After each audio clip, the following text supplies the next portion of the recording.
Engines को अपनी बेहतरीन पिकअप और ताबड़तोड़ परफॉर्मेंस की वजह से जाना जाता है। लेकिन आज तक मुझे ये समझ में नहीं आया ऑयल कूल्ड इंजन्स आखिर बने किसके लिए हैं। ना इनके पास अच्छा खासा माइलेज है, ना इनके पास परफॉर्मेंस है। कहीं ये नालायक तो नहीं है?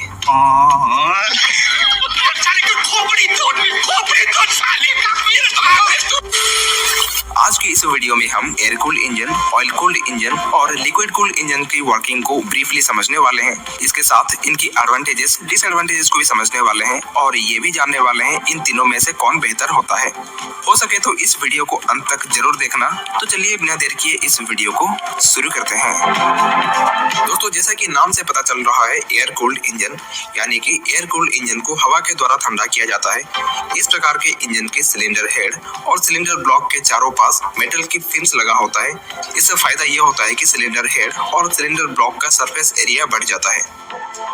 लगातार कंबशन के दौरान इंजन सिलेंडर के अंदर जो हीट पैदा होती है वो सिलेंडर वॉल होते हुए इन फिन्स तक पहुंचता है और जब गाड़ी चल रहा होता है तब एटमॉस्फेरिक एयर इन फिन्स होके गुजरता है, यानी इन फिन्स के अंदर हवा ट्रैप हो जाती है। इससे क्या होता है, फिन्स इंजन की हीट को हवा में डिसिपेट कर पाता है और इंजन के ऊपर कूलिंग इफेक्ट लगना शुरू हो जाता है। तो कुछ इस तरीके से एक एयर कूल्ड इंजन काम करता है। और इनका उपयोग की बात करें तो जितने सब लो कंप्रेशन रेशियो वाले इंजन होते हैं वहां पर एयर कूल्ड इंजन का उपयोग किया जाता है। अब इसके बाद हमारा अगला जो कूलिंग सिस्टम का टाइप है वो होता है oil cooled engine. Air cooled engine की तरह ऑयल कूल्ड इंजन भी हवा से ही ठंडा होते हैं, लेकिन इसमें फर्क यह होता है कि ऑयल कूल्ड इंजन्स में एक छोटा सा ऑयल कूलर लगा रहता है जो इंजन ऑयल को भी ठंडा करता है। इंजन चलते दौरान सिलेंडर के अंदर जो हीट पैदा होती है वो एयर कूल्ड इंजन की तरह ही फिन्स होते हुए हवा में डिसिपेट हो जाता है और इसके साथ इंजन से दो पाइप्स निकलकर जुड़ते हैं एक ऑयल कूलर के साथ। अब ये दोनों पाइप में से एक पाइप के अंदर इंजन ऑयल कूलर की तरफ जाता है और दूसरी पाइप के अंदर ऑयल कूलर से लो टेम्परेचर वाला ऑयल इंजन की तरफ वापस आता है। इसे हम air with oil cooled engine भी कह सकते हैं, लेकिन पता नहीं कंपनियां क्यों इसे सिर्फ ऑयल कूल्ड कहकर मार्केटिंग कर रहे हैं। मुझे ऐसा लगता है कि 150 से लेकर 200 सीसी तक गाड़ियों में कंपनियां सिर्फ शो ऑफ करने के लिए ये ऑयल कूलर वगैरह दे रहे हैं। यहाँ पर मैं बात कर रहा हूँ बजाज वालों के बारे में। जब इन्होंने 2022 में पल्सर N160 को लॉन्च किया था तब ये गाड़ी ऑयल कूलर के साथ आती थी। ठीक 2 साल बाद यानी 2024 में इन्होंने इस गाड़ी से ऑयल कूलर को ही हटा दिया। इसके बदौलत ना इन्होंने इंजन में कुछ मॉडिफिकेशन किया, ना इसके बारे में अपने कस्टमर्स को कुछ बताया, क्योंकि उन्हें मुझसे भी बेहतर ढंग से ये पता है कि 9:1 से लेकर 10:1 तक कंप्रेशन रेशियो वाले इंजन का टेम्परेचर को मेंटेन रखने के लिए एयर कूलिंग सिस्टम काफी होता है। यहाँ पर मैं ये नहीं कह रहा कि ऑयल कूलिंग सिस्टम बिल्कुल काम ही नहीं करता है, ऐसा बिल्कुल नहीं है। ये काम करता है, लेकिन उतना एफिशिएंटली काम नहीं करता है जितना एफिशिएंटली इन इंजन्स में एयर कूलिंग सिस्टम काम करता है। मेरे कहने का मकसद ये है, जितने सब air with oil cooled engines होते हैं ना, इनमें इंजन का टेम्परेचर को मेंटेन करने के लिए ऑयल कूलिंग सिस्टम की तुलना में एयर कूलिंग सिस्टम का भूमिका ज्यादा रहता है। खैर, बजाज वालों ने जो भी किया वो बहुत सही किया। इस कॉस्ट कटिंग के चक्कर में कंपनी का भी कुछ पैसे बचेंगे और कस्टमर्स का भी कुछ पैसा बचेगा। अब चलो मैं आप लोगों को एक प्योर ऑयल कूल्ड मोटरसाइकिल के साथ मुलाकात कराता हूँ जिसका नाम है सुजुकी जिक्सर 250। जी हाँ, यह motorcycle pure oil cooled engine के साथ आती है। यहाँ पर आप देख सकते हैं इस गाड़ी का इंजन में कोई फिन्स वगैरह नहीं है। यह है इंजन का ऑयल आउटलेट पाइप जो सीधा जाता है ऑयल कूलर की तरफ, और ये रहा वो ऑयल कूलर जहाँ ऑयल का टेम्परेचर कम हो जाता है और इस पाइप होते हुए लो टेम्परेचर वाला ऑयल वापस से इंजन के अंदर जाता है। अब दोस्तों, बहुत हो गई ऑयल कूलिंग सिस्टम की चर्चा। अब चलिए लिक्विड कूलिंग सिस्टम को समझते हुए वीडियो में आगे बढ़ते हैं। तो दोस्तों, liquid cooled engines air cooled और ऑयल कूल्ड इंजन्स के कंपैरिजन में बेहतरीन कूलिंग एफिशिएंसी प्रोवाइड करते हैं, क्योंकि इन इंजन्स का टेम्परेचर को मेंटेन करने के लिए स्पेशल कूलेंट का उपयोग किया जाता है। लिक्विड कूल्ड इंजन का सिलेंडर ब्लॉक और सिलेंडर हेड में वाटर जैकेट्स बने होते हैं और इसी वाटर जैकेट्स के अंदर कूलेंट को सर्कुलेट किया जाता है। यह कूलेंट में एंटी करोजिव और एंटी फ्रीजिंग एडिटिव्स होते हैं जो कूलेंट को जमने से बचाता है और इंजन की इंटरनल पार्ट्स को रस्टिंग से बचाता है। जब इंजन चल रहा होता है तब यह कूलेंट वाटर जैकेट्स के अंदर घूमते हुए इंजन की गर्मी को कैरी करता है और इसके बाद ठंडा होने के लिए रेडिएटर के पास चला जाता है। रेडिएटर में पतले पतले कैपिलरी ट्यूब्स होते हैं जो बेसिकली कूलेंट का सरफेस एरिया को बढ़ा देते हैं और जब रेडिएटर फिन्स में हवा लगता है तब इंजन की हीट कूलेंट से एटमॉस्फेयर में डिसिपेट हो जाता है। रेडिएटर की दूसरी पाइप की मदद से ये लो टेम्परेचर वाली कूलेंट को वापस से इंजन की वाटर जैकेट्स के अंदर भेज दिया जाता है।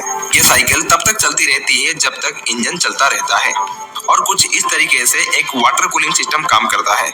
और इसके उपयोग की बात करें तो जितने सब हाई कंप्रेशन रेशियो वाले इंजन्स होते हैं वहां पर हमेशा लिक्विड कूलिंग सिस्टम की उपयोग किया जाता है। अब चलिए दोस्तों इन तीनों कूलिंग सिस्टम की एडवांटेजेस और डिसएडवांटेजेस के बारे में बात कर लेते हैं। शुरुआत करते हैं एयर कूलिंग सिस्टम से। एयर कूल्ड इंजन का जो सबसे बड़ा एडवांटेज होता है वो है लोअर मेंटेनेंस। जी हाँ, क्योंकि इन इंजन्स में ना वाटर जैकेट्स होता है, ना रेडिएटर होता है, ना इसमें कूलेंट डलता है, इसलिए कहीं ना कहीं इन्हें कम मेंटेनेंस की जरूरत होती है और इसे मेंटेन करना काफी आसान भी रहता है। इसके अलावा कम पार्ट्स होने के कारण इनका डिजाइन सिंपल होता है, ये लाइट वेट होते हैं और ये अच्छा खासा माइलेज भी देते हैं। इसी तरह इसकी डिसएडवांटेजेस की बात करें तो इन इंजन्स की कूलिंग एफिशिएंसी बाकी दोनों इंजन्स की तुलना में काफी कम होती है, क्योंकि जो एयर कूल्ड इंजन होता है वो पूरी तरह से एटमॉस्फेरिक एयर पर निर्भर करता है, इसीलिए एटमॉस्फेरिक एयर का टेम्परेचर इंजन की कूलिंग एफिशिएंसी पर असर डालता है। जब हवा का तापमान कम होता है तब इंजन को अच्छी कूलिंग एफिशिएंसी मिलती है और जब हवा का तापमान ज्यादा होता है तब कहीं ना कहीं इंजन की कूलिंग एफिशिएंसी घट जाता है। और इसके साथ एयर कूल्ड इंजन परफॉर्मेंस के लिए बने नहीं होते हैं, क्योंकि इन इंजन्स हाई आरपीएम पर बहुत ज्यादा वाइब्रेट करने लगते हैं और कुछ कंडीशंस में इंजन ओवरहीटिंग की समस्या भी आ जाता है। इसके बाद बात करते हैं ऑयल कूल्ड इंजन की कुछ एडवांटेजेस और डिसएडवांटेजेस के बारे में। एयर कूल्ड इंजन के तुलने में ऑयल कूल्ड इंजन कुछ हद तक बेटर कूलिंग एफिशिएंसी प्रोवाइड करता है, क्योंकि इन इंजन्स एयर से कूल होने के साथ साथ इसका ऑयल को भी सेपरेटली कूल किया जाता है। इसके साथ ऑयल कूल्ड इंजन्स की तरह इसमें कम पार्ट्स होने के कारण इसे मेंटेन करना काफी आसान रहता है। इसी तरह अगर हम इसकी डिसएडवांटेजेस की बात करें तो एयर कूल्ड इंजन्स की तरह ऑयल कूल्ड इंजन भी हाई परफॉर्मेंस के लिए बने नहीं होते हैं। ये बात सच है कि एयर कूल्ड इंजन्स के कंपैरिजन में ऑयल कूल्ड इंजन थोड़ा बहुत अच्छा परफॉर्म कर लेते हैं, लेकिन इसका परफॉर्मेंस लिक्विड कूल्ड इंजन जैसा नहीं होता है, उससे हमेशा नीचे ही रहता है। अब चलिए इसके बाद हम लिक्विड कूल्ड इंजन्स के भी कुछ एडवांटेजेस और डिसएडवांटेजेस को जान लेते हैं। तो सबसे पहला एडवांटेज ये रहा बेटर कूलिंग एफिशिएंसी। जी हाँ, लिक्विड कूल्ड इंजन्स में इंजन टेम्परेचर को मेंटेन करने के लिए स्पेशल कूलेंट का उपयोग किया जाता है, जो इंजन वाटर जैकेट्स के अंदर घूमते हुए इंजन की हीट को कैरी करता है और रेडिएटर के द्वारा इस हीट को एटमॉस्फेयर में डिसिपेट किया जाता है। इसलिए लिक्विड कूल्ड इंजन का कूलिंग एफिशिएंसी बाकी दोनों टाइप्स के इंजन की कंपैरिजन में ज्यादा होता है। इसके बाद इनका दूसरा एडवांटेज होता है high performance. Liquid cooled engines की compression ratio normal air cooled और ऑयल कूल्ड इंजन्स के कंपैरिजन में काफी ज्यादा होता है, इसलिए liquid cooled engines air cooled engine और ऑयल कूल्ड इंजन से बेहतर परफॉर्म कर पाते हैं। इसी तरह लिक्विड कूल्ड इंजन्स की डिसएडवांटेजेस की लिस्ट में जो पहला नंबर पर आता है वो है कॉम्प्लेक्स डिजाइन, क्योंकि लिक्विड कूल्ड इंजन्स में radiator, water pump, water jacket, coolant होस पाइप, थर्मोस्टेट वगैरह का उपयोग किया जाता है, जो इंजन की डिजाइन को कॉम्प्लेक्स बनाते हैं और इसी कॉम्प्लेक्सिटी की वजह से लिक्विड कूल्ड मोटरसाइकिल्स महंगे भी आते हैं। इसके बाद लिक्विड कूल्ड इंजन का जो अगला और आखिरी डिसएडवांटेज वो ये होता है ज्यादा मेंटेनेंस, क्योंकि इसमें जो कूलेंट डलता है उसे सही समय पर चेंज करना, सही समय पर टॉप अप करना और बीच बीच में कूलेंट लेवल को चेक करना, ये सारे काम कहीं ना कहीं इंजन की मेंटेनेंस को बढ़ा देते हैं। और इसके अलावा अगर कभी भी इंजन की गैस्केट खराब हो जाए, ऑयल सील खराब हो जाए, तब इस कंडीशन में इंजन ऑयल के साथ कूलेंट मिक्स होने का खतरा भी रहता है। तो दोस्तों यहाँ तक तो हम लोगों ने इन तीनों कूलिंग सिस्टम की वर्किंग, एडवांटेजेस और डिसएडवांटेजेस को अच्छी तरह से समझ चुके हैं। अब अगर हम कंक्लूजन की बात करें तो मैं आप लोगों से यही कहना चाहूंगा, कोई कूलिंग सिस्टम अच्छा नहीं होता, कोई कूलिंग सिस्टम बुरा नहीं होता, सब अपने आप में बेहतर होते हैं और सबका अपना अपना पर्पस होता है। गाड़ी खरीदने से पहले आपको अपनी रिक्वायरमेंट पर ध्यान देना चाहिए, ना कि ये देखना है कि गाड़ी में कौन सा कूलिंग सिस्टम लगा हुआ है। अगर आपका रिक्वायरमेंट माइलेज है तो आपको लो कंप्रेशन रेशियो वाली इंजन की तरफ जाना चाहिए, जो हमेशा एयर कूलिंग सिस्टम के साथ आता है। और अगर आपका रिक्वायरमेंट परफॉर्मेंस है तो आपको हायर कंप्रेशन रेशियो वाले इंजन के साथ जाना चाहिए जो हमेशा लिक्विड कूलिंग सिस्टम के साथ आते हैं। और अगर आपको एक ऐसी मोटरसाइकिल की जरूरत है जो ठीक ठाक माइलेज देता हो, जो ठीक ठाक परफॉर्मेंस दे रहा हो, तो आपको 150 से लेके 200 सीसी तक मिड सेगमेंट मोटरसाइकिल